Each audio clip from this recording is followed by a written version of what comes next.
அஸ்ஸலாமு அலைக்கும். இன்னைக்கு ஒரு சிம்பிளான ஹேர் ஆயில் எப்படி செய்யலாம்னு பார்க்கலாமா? இந்த ப்ரிப்பரேஷன் வந்து எப்பவுமே வந்து நானே என்னோட பசங்களுக்கு செஞ்சு கொடுப்பேன்.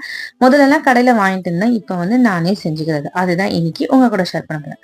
நான் செக்குன்னு ஆட்டின தேங்காய் எண்ணெய் வந்து ஒரு 1/2 லிட்டர் எடுத்துக்கேன். இதை வந்து ஒரு இரும்பு சட்டியில வந்து போட்டுக்கிறேன். இப்போ ஒரு மிக்ஸி ஜார் எடுத்து இதுல வந்து 1 ஸ்பூன் வெந்தயம், 1 ஸ்பூன் கரிஞ்சீரகம் நல்லா கொரகொரப்பா அரைச்சு ஆட் பண்ணிக்கிறேன். கொஞ்சமா வந்து வேப்பம்பட்டை வந்து ஆட் பண்ணிக்கிறேன். 1 ஸ்பூன் இருந்தா போதும். நான் என்கிட்ட தூளா இருக்கிறதால தூள ஆட் பண்றேன். உங்ககிட்ட ஸ்டிப்பா இருந்துச்சுன்னா ஒரு ஸ்டிப் போட்டா போதுமானது. 2ல இருந்து 3 ஸ்பூன் வந்து ரோஸ்மெரி லீஃப். அதை வந்து நம்ம சூப்பர் மார்க்கெட்லயும் கிடைக்குது. நாட்டு மருந்து கடையிலும் கிடைக்குது. நீங்க அங்க வாங்கிக்கலாம். இது ஒரு கைப்பிடி வந்து மருதாணி இலை காய வச்சு இதை ஆட் பண்றேன். இது என்கிட்ட இருக்கிறதெல்லாம் ஆட் பண்றேன். இல்லைன்னா ஸ்கிப் பண்ணிக்கலாம்.